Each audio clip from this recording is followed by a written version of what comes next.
الحمد للہ وکفا وسلام علی عبادہ الذین اصطفیٰ اما بعد۔ اللہ تعالیٰ کی توفیق سے بات یہ ہو رہی تھی کہ عقیدے میں حدیث کا مقام کیا ہے، اور یہ کہہ رہے تھے کہ جو لوگ یہ باتیں کرتے ہیں کہ حدیث عقیدے میں دلیل اور بنیاد نہیں بن سکتی، ان سب کو سوچنا چاہیے کہ اگر حدیث کا مقام یہ نہیں رکھیں گے کہ وہ عقیدے کی بنیاد بن سکے تو کن کن چیزوں سے محرومی ہو جائے گی۔ پھر وہ یہ بھی دلیل لاتے ہیں کہ حدیث متواتر ہونی چاہیے، اور خبر واحد سے اگر ایک صحابی رضی اللہ عنہ روایت کرتے ہیں تو وہ عقیدے میں فائدہ نہیں دیتی۔ یہ خالصتاً ایک علمی بحث ہے، لیکن اتنا سمجھ لینا چاہیے کہ حدیث کے انکار کی راہیں اس قسم کی چیزوں سے کھلتی ہیں۔ پوری امت اور خاص طور پر اہل السنہ ہمیشہ اس بات کے قائل رہے ہیں کہ حدیث عقیدے کی بنیاد بنتی ہے، اور اس کی کچھ مثالیں پچھلے جمعہ کو عرض کی تھیں، 2-4 مثالیں اور آپ اس کی دیکھیں تو حضرت رسالت مآب صلی اللہ علیہ وسلم کے انتقال کے فوراً بعد اور تدفین سے بھی پہلے صحابہ کرام رضی اللہ عنہم جب جمع ہوئے تو ظاہر ہے کہ ہر ایک کی یہ خواہش تھی کہ آپ کی تجہیز و تکفین میں وہ شامل ہو، اور اصل میں یہ حق اہل بیت کرام رضی اللہ عنہم کا بنتا تھا۔ رسول اللہ صلی اللہ علیہ وسلم کی بیویاں ظاہر ہے کہ وہ انہیں غسل دے نہیں سکتی تھیں، اور گھر کے مردوں میں حضرت سیدنا علی رضی اللہ عنہ سب سے افضل تھے۔ سیدنا علی رضی اللہ عنہ نے کہا کہ اے مہاجرین، آپ ایک اپنا نمائندہ میرے ساتھ کر دیں، اور انصار سے کہا کہ آپ لوگ بھی ایک نمائندہ اپنا بھیج دیں، اور ہم سب مل کے حضرت رسالت پناہ صلی اللہ علیہ وسلم کو غسل دیں۔ چنانچہ صحابہ کرام رضی اللہ عنہم نے مہاجرین اور انصار رضی اللہ عنہم ان سب نے اپنا اپنا نمائندہ مقرر کیا، اور اس کے بعد ایک جگہ مشورہ ہو رہا تھا خلافت کا کہ رسول اللہ صلی اللہ علیہ وسلم کے بعد اب خلافت کس کے پاس جائے گی، اور ڈر تھا کہ کچھ منافقین آپس میں مل کر یہ فیصلہ نہ کر لیں اور انتشار کی کیفیت پیدا نہ ہو جائے۔ سیدنا عمر رضی اللہ عنہ تک جب یہ اطلاع پہنچی تو انہوں نے کہا سیدنا ابوبکر رضی اللہ عنہ سے کہ ثقیفہ بنو ساعدہ میں یہ میٹنگ چل رہی ہے اور حضرت چلیں میرے ساتھ۔ گئے، اور وہاں پر بہت بڑا مجمع تھا، اور بہت لوگ اس بات پر بحث کر رہے تھے۔ سیدنا ابوبکر رضی اللہ عنہ جب پہنچے ہیں تو وہ ایک طرح کی خاموشی سی چھا گئی، اور حضرت ابوبکر رضی اللہ عنہ نے کہا کہ تم جس مسئلے پر بحث کر رہے ہو تو انصار نے کہا کہ جی ہاں، ہم میں سے ایک خلیفہ ہونا چاہیے۔ مہاجرین نے کہا ہم میں سے ایک خلیفہ ہونا چاہیے، اور اس پر اصرار اور بحث اتنی بڑی کہ حضرت سعد رضی اللہ عنہ نے انصار کی وکالت کی، اور انہوں نے کہا کہ خلیفہ ہم میں سے ہو کر رہے گا۔ سیدنا عمر رضی اللہ عنہ ناراض ہوئے ان سے، اور انہوں نے کہا خدا تمہیں غارت کرے، تم جانتے نہیں ہو کہ یہ خلافت قریش میں یہ خلافت جو ہے وہ مشورے سے طے ہوگی۔ چنانچہ اس پر جب بحث شروع ہو گئی تو حضرت بشیر انصاری رضی اللہ عنہ کھڑے ہوئے، اور انہوں نے کہا رسول اللہ صلی اللہ علیہ وسلم نے فرمایا تھا الائمۃ من قریش، میرے بعد خلافت، امامت یہ قریشیوں میں رہے گی۔ سارا مجمع چپ ہو گیا، کوئی ایک آدمی نہیں تھا جو بولا ہو، اور اس سے کہا حضرت بشیر رضی اللہ عنہ سے کہ آپ کے ساتھ کوئی اور گواہ، کوئی اور چیز، اتنا بڑا فیصلہ پوری امت کے لیے ان لوگوں نے کرنا ہے۔ اور بشیر انصاری رضی اللہ عنہ کے ایک جملے سے سب چپ ہو گئے۔ اب بات چھڑی تو اس پہ کہ قریش میں کون خلیفہ منتخب ہوگا۔ اسی لیے امت میں بعض حضرات نے بہت تفصیلی مباحث اس پر لکھی ہیں، اور انہوں نے کہا کہ امت میں جب بھی خلافت آئے گی وہ قریشیوں کے ذریعے آئے گی، اور اس پہ بہت تفصیل سے جس انسان نے لکھا ہے اردو میں وہ مولانا احمد رضا خان صاحب ہیں۔ اسی لیے وہ ترکوں کو خلیفہ کہنے سے، خلیفۃ المسلمین کہنے سے ذرا جھجکتے تھے، وہ کہتے تھے کہ یہ قریشی نہیں ہے۔ اور دوسری طرف امت میں امامت کس کے پاس جائے گی؟ قریشی، غیر قریشی، اکثریت علماء کی ہے۔ جو کہتے ہیں کہ رسول اللہ صلی اللہ علیہ وسلم نے قریشی ہونے کی شرط اس وجہ سے پابندی عائد کی تھی کہ آپ کو پتہ تھا کہ میری وفات کے بعد مختلف قبائل ہیں، بڑے تو انصار اور مہاجرین رضی اللہ عنہم ہیں، اور لوگ ہیں، ہر کوئی خلافت کا دعویٰ کرنے لگے اور ہر ایک پر مسلمان متفق ہو جائیں، یہ نہیں ہو سکتا۔ چنانچہ آپ نے پہلے ہی پیش بندی کر دی، اور آپ نے فرمایا خلافت قریش میں رہے گی، تو بات ختم ہو گئی کہ اب ان کے علاوہ کسی کا حق نہیں ہے۔ رسول اللہ صلی اللہ علیہ وسلم کی یہ حدیث، ان کا خیال یہ ہے کہ ایک تدبیر تھی، امت کو اکٹھا رکھنے کے لیے ایک سیاسی فیصلہ تھا، یہ شرعی فیصلہ نہیں تھا۔ وہ اس بات کو کہتے ہیں، اور اسی لیے بہت سے لوگوں نے کہا کہ امت میں جب بھی خلافت آئے گی ضروری نہیں ہے کہ وہ قریشی ہو، وہ غیر قریش بھی ہو سکتا ہے۔ تو ایک بشیر انصاری رضی اللہ عنہ کی اس بات پہ سب کے سب چپ ہو گئے، کسی نے کوئی بات نہیں کی۔ اسی لیے سیدنا ابوبکر رضی اللہ عنہ کے متعلق جب اہل السنہ میں آتی ہے بات کہ وہ خلیفہ کیسے ہو گئے، تو ہم سب اس بات کے قائل ہیں کہ صحابہ کرام رضی اللہ عنہم کی شورا کی وجہ سے ہوئے، مشورے کی وجہ سے ہوئے۔ اگر حدیث قانونی حیثیت نہ رکھتی ہوتی تو پھر یہاں کیا کرنا ہے؟ ایسے ہی ہے، 3 طلاقیں 3 ہوتی ہیں یا 1 ہوتی ہیں؟ سیدنا عمر رضی اللہ عنہ نے فیصلہ فرما دیا تھا کہ 3 طلاقیں 3 ہی ہوتی ہیں۔ حضرت رسالت مآب صلی اللہ علیہ وسلم نے اپنے دور میں دونوں فیصلے فرمائے، 3 طلاقوں کو 1 بھی قرار دیا ہے اور تینوں کو 3 بھی قرار دیا ہے۔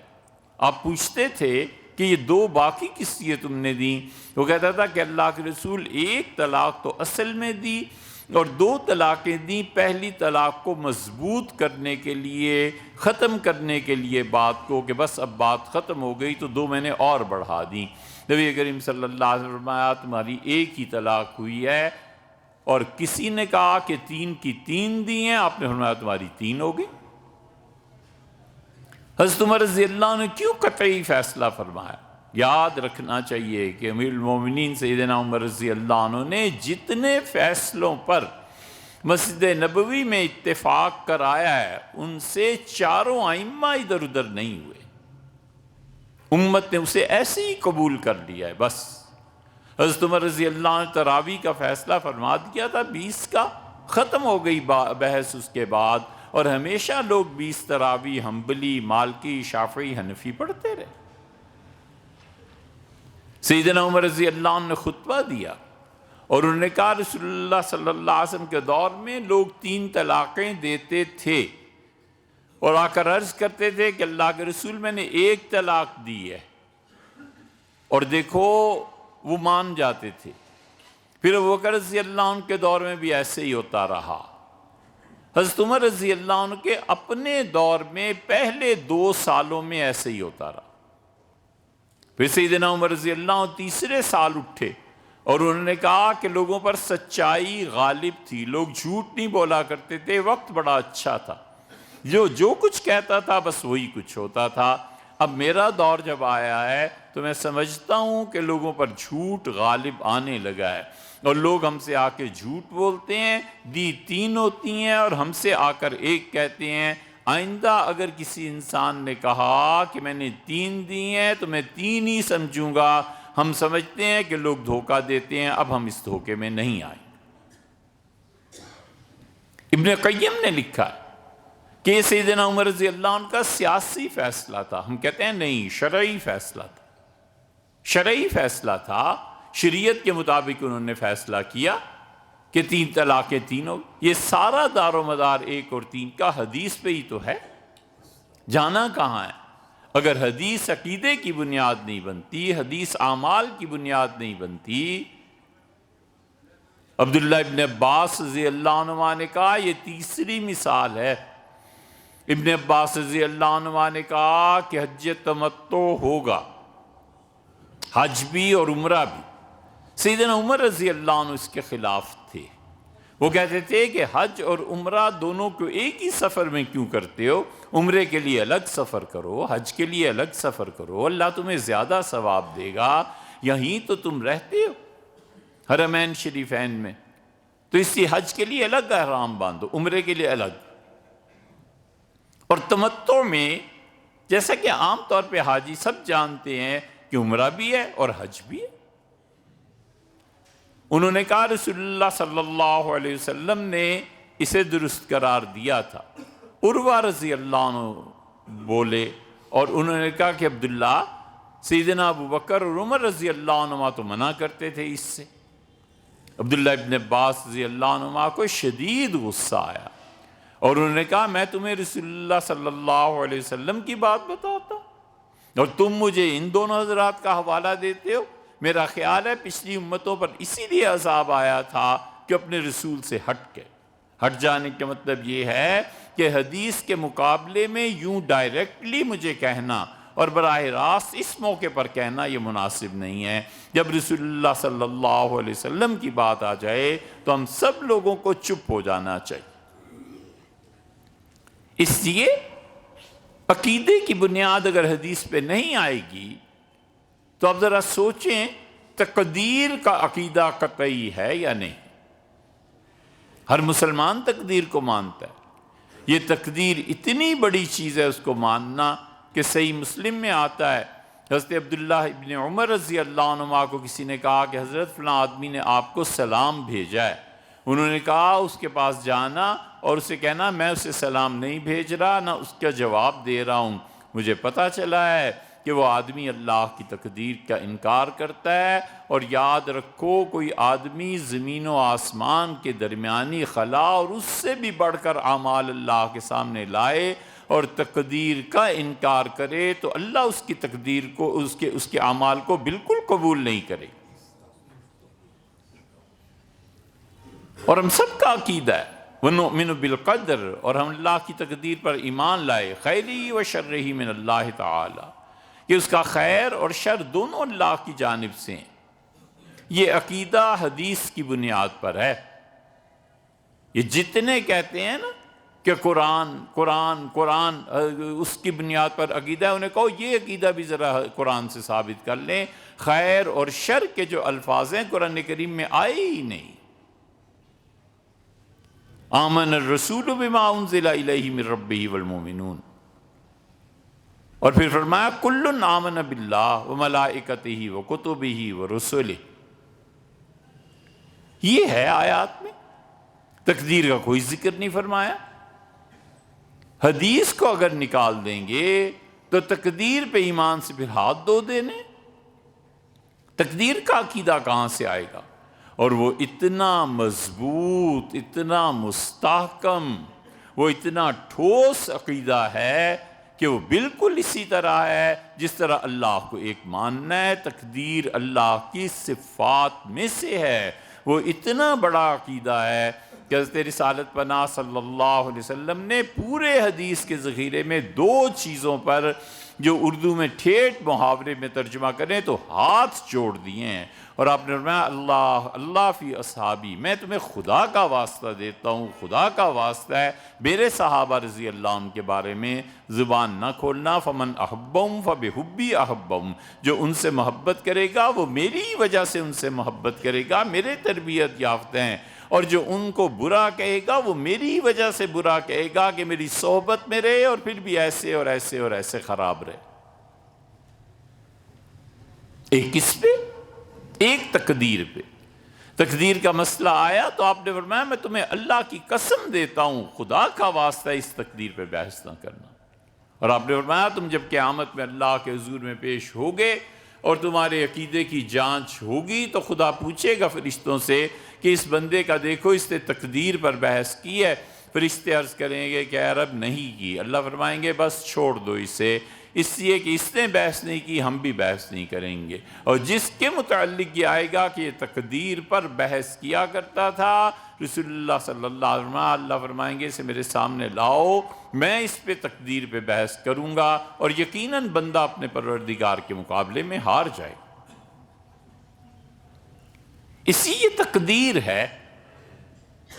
اس کو کہاں سے ثابت کر لینا ہے؟ قرآن سے، حدیث سے ثابت ہوتا ہے.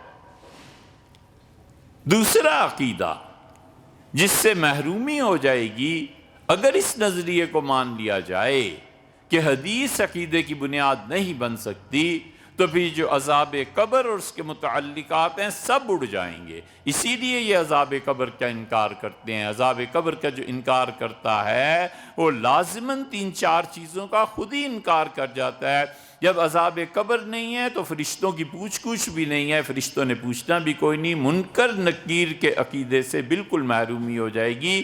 یہ عقیدہ صحیح احادیث سے ثابت ہے. منکر نکیر کا عقیدہ ایک اڑا، عذاب قبر کا عقیدہ دوسرا اڑا. پھر ہر مومن اور کافر کو قبر دبا دیتی ہے. حضور اقدس صلی اللہ علیہ وسلم نے فرمایا کہ قبر میں میت کا دبنا اور اس کا ایک پہلو کا دوسرے پہلو سے، ان پسلیوں کا ان پسلیوں سے مل جانا، یہ ہر ایک کے لیے ہے. اور اگر کوئی اس سے نجات پاتا تو سعد رضی اللہ عنہ کا جنازہ آپ نے پڑھایا تھا، آپ نے فرمایا یہ اس سے نجات پا جاتا. اور وہ اتنے بڑے آدمی تھے سعد بن معاذ. جب ان کا انتقال ہوا ہے تو رسول اللہ صلی اللہ علیہ وسلم نے فرمایا اللہ کا عرش جھومنے لگا جب سعد کی روح اس کے پاس پہنچی ہے، اور عرش ناز کرنے لگا اس بات پہ کہ کیا پاک روح میرے پاس آئی ہے. آپ نے فرمایا اللہ کا عرش خوشی سے جھوم اٹھا. مومن آدمی کے لیے یہ ضغطہ قبر جو ہے، قبر کا دبانا، وہ اس طرح ہے جیسے کوئی خوشی سے آتا ہے. مومن آدمی دنیا میں خوشی سے اپنے محبوب کا استقبال کرتا ہے، اچھی طرح اس سے ملتا ہے، گلے ملتا ہے، دباتا ہے. مومن کے لیے اتنی راحت کی چیز ہے وہ، اور کافر کے لیے عذاب ہے. تو جہاں منکر نکیر کا انکار آیا، قبر کے عذاب کا انکار آیا، ساتھ ہی اس کا بھی انکار ہو جائے. اسی لیے تو وہ کہتے ہیں کہ ہم 2 زندگیوں کو مانتے ہیں، ایک یہ ہے اور آخرت کی، اور درمیان میں وہ انکار کرتے ہیں. حالانکہ اللہ نے فرمایا ہے کہ وَرَائِهِمْ برزخ، اور اس زندگی کے بعد ایک دوسری زندگی ہے جو برزخ ہے. اِلَى يَوْمِ يُبْعَثُونَ، اور وہ برزخ تمہارا جاری رہے گا یہاں تک کہ قیامت آ جائے. اب کر لو احادیث کا انکار. تقدیر کے مسئلے سے بھی محروم ہوئے، قبر کے عذاب اور اس سے متعلقہ چیزوں سے بھی محروم ہوئے، سیدنا مسیح علیہ السلام پر عقیدے سے بھی محروم ہو گئے، اور قیامت کے آنے کے قرب کی جتنی نشانیاں حدیث میں، ہم تو اسے عقیدہ مانتے ہیں، تم ان سب احادیث کا انکار کر کے اس سے عقیدے سے ختم ہو جاؤ گے۔ اسی لیے جو لوگ ان چیزوں پہ پڑھتے ہیں وہ صاف کہتے ہیں کہ حضرت عیسیٰ علیہ السلام کا انتقال ہو گیا، مہدی نے کوئی نہیں آنا۔ یہ اس قسم کی خرافات، کہانیاں معاذ اللہ ہر امت میں ہوا کرتی ہیں۔ اس امت میں بھی اس قسم کی کہانیوں کو آنا ضروری تھا۔ اصل مذہب میں کہانیاں شامل ہو جاتی۔ غامدی صاحب نے صاف کہا حضرت عیسیٰ علیہ السلام کا انتقال ہو گیا، میں اسے نہیں مانتا۔ نتیجہ اس کا یہ ہے 200 سے زیادہ صحابہ رضی اللہ عنہم اس عقیدے کے قائل ہیں۔ کوئی 1 2 4 نہیں، 10 20 نہیں، 200 صحابہ کرام رضی اللہ عنہم کیا ایسے ہی بولتے؟ اور ان میں ابو ہریرہ رضی اللہ عنہ وغیرہ یہ تو قسمیں کھاتے تھے کہ اللہ کی قسم ہے سیدنا عیسیٰ علیہ السلام آئیں گے۔ وہ کہتے تھے رسول اللہ صلی اللہ علیہ وسلم نے فرمایا واللہ اللہ کی قسم ہے عیسیٰ علیہ السلام تم میں آئیں گے۔ جب ان کا انتقال ہو گیا ہے تو اب ان احادیث کا کیا کرنا ہے؟ ان احادیث کا انکار کرنا ہے، یا پھر دوسرا طریقہ یہ ہے کہ غلام احمد قادیانی کو مان لو کہ وہ مرزائی کہتے ہیں کہ حدیثیں ہم بھی مانتے ہیں، وہ جو مسیح علیہ السلام کی احادیث ہیں وہ سب کی سب ربوہ کے بارے میں اور قادیان کے بارے میں آئی۔ تیسرا راستہ کیا؟ مصیبت یہ ہے کہ ہم لوگوں کے پاس میڈیا نہیں، عذاب یہ ہے کہ ہمارے پاس اسباب اور وسائل نہیں ہیں، اور ان لوگوں کے پاس اسباب اور وسائل ہیں، میڈیا میں چھائے ہوئے ہیں، اپنے پیسہ ہے اسے خرچ کرتے ہیں ان گمراہیوں کو پھیلانے میں۔ ان کی مارکیٹ ویلیو ہے، ہم لوگوں کی کیا مارکیٹ ویلیو ہے؟ ایک جمعے کا واعظ ہے، کس نے سننا ہے اور کس نے نہیں سننا، کس نے اس کو ماننا ہے اور کہاں تک یہ پہنچنا ہے؟ ظاہر ہے کہ وہ اس حد تک نہیں پہنچ سکتا جس حد تک ان کی بات پہنچتی ہے۔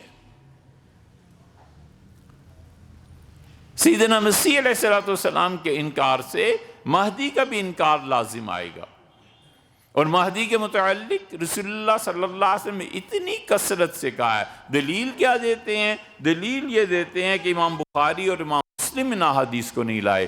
بھئی آپ جب حدیث کو مانتے نہیں ہیں تو آپ کو اس کا کیا فائدہ ہے؟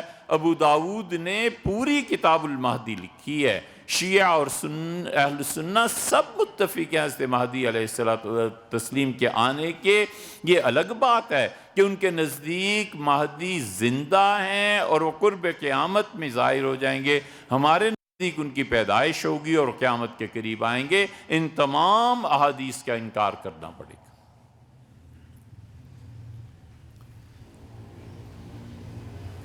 اور آگے چلیے کہ حدیث اس کی بنیاد پہ کوئی عقیدہ ثابت نہیں ہوتا۔ ہاتھ دھو دینے ہیں رسول اللہ صلی اللہ علیہ وسلم کے حوض کوثر سے۔ قرآن میں کہیں حوض کوثر کا ذکر جائیں، کتنے عقیدے ہیں جن سے محروم ہونا ہے۔ اہل السنہ ہمیشہ رسول اللہ صلی اللہ علیہ وسلم کے حوض کوثر کے قائل رہے ہیں۔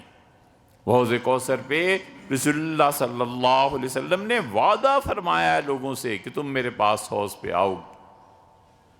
وفات سے پہلے رسول اللہ صلی اللہ علیہ وسلم نے ایک بات کہی، اس کے سیاسی اثرات جو مرتب ہوئے ہیں نبی کریم صلی اللہ علیہ وسلم کے صرف ایک جملے نے باندھ کے رکھ دیا پوری سیاست کو۔ کمال کی بات ارشاد فرمائی، کمال کی بات ارشاد فرمائی، بلایا اور فرمایا انصار کو بلاؤ۔ صحابہ رضی اللہ عنہم آئے، آپ نے مہاجرین سے فرمایا کہ آپ لوگ جائیں، میں صرف انصار سے بات کرنا چاہتا ہوں۔ انصار صحابہ کرام رضی اللہ عنہم آئے، بیٹھے۔ رسول اللہ صلی اللہ علیہ وسلم نے فرمایا میں تمہیں ایک بات کہتا ہوں،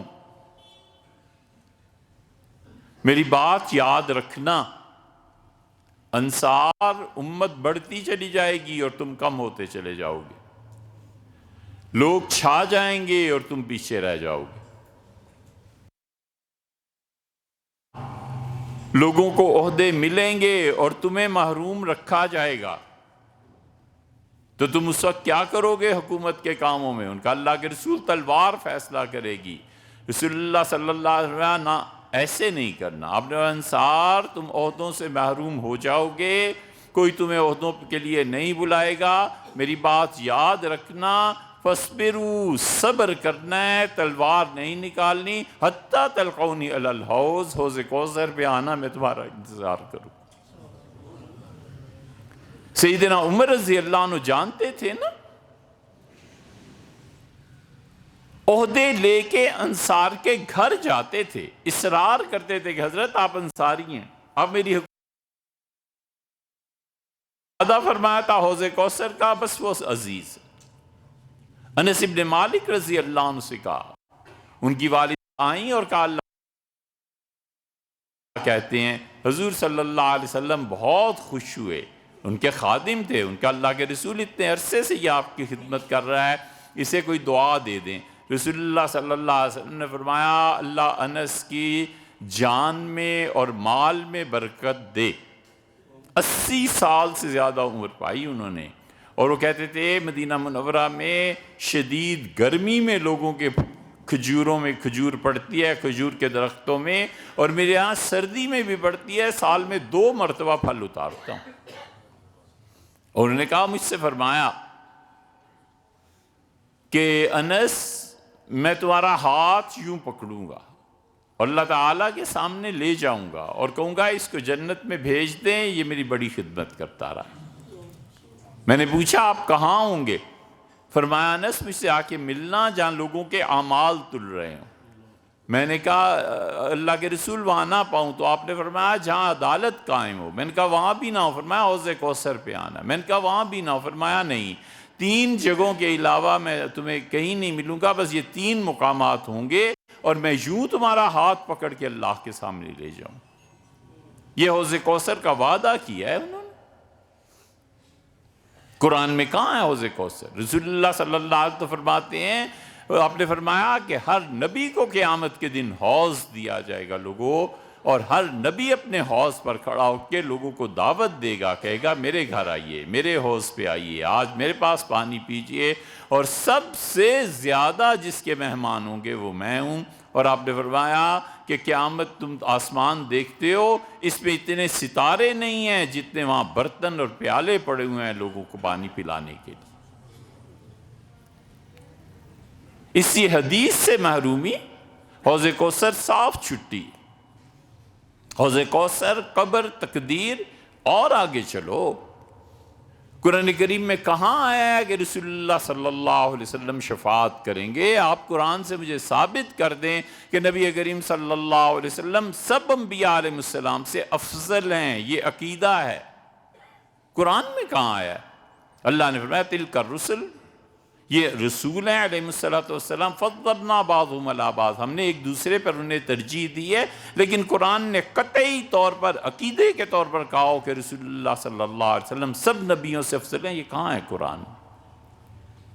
یہ امت نے احادیث ہی سے سیکھا ہے, یہ امت نے ان روایات ہی سے سیکھا ہے, صحابہ کرام رضی اللہ عنہم سے ہی سیکھا ہے. بحث ہوئی ایک مسلمان اور یہودی میں, لوگوں نے یہودی جو تھا اس سے کہا موسیٰ علیہ السلام تمہارے نبی علیہ السلام سے افضل ہیں, اور رسول اللہ صلی اللہ علیہ وسلم بحث پہنچی. آپ نے فرمایا لوگوں مجھے یونس سے اچھا نہ کہا کرو, لوگوں مجھے موسیٰ سے اچھا نہ کہا کرو. قیامت کے دن ہم لوگ اپنی قبروں سے اٹھیں گے تو میں دیکھوں گا موسیٰ علیہ السلام اللہ کے عرش کا پایا پکڑ کر کھڑے ہوں گے. مجھے نہیں معلوم کہ مجھ سے پہلے وہ قبر سے اٹھے ہیں یا طور پہ جو ان کی بے ہوشی ہو گئی تھی اس وجہ سے اللہ نے اس دن انہیں مستثنیٰ کر کے پہلے ہی سے بلا لیا. احادیث میں یہ بھی آیا, لیکن حدیث کے مجموعے سے معلوم ہوتا ہے کہ رسول اللہ صلی اللہ علیہ وسلم سب سے عظیم اور سب سے بڑی ہستیاں اللہ کے قریب. اس عقیدے کو قرآن سے کہاں سے ثابت کرنا ہے؟ نبی کریم صلی اللہ علیہ وسلم کی شفاعت کو کہاں سے ثابت کر لینا ہے قرآن سے؟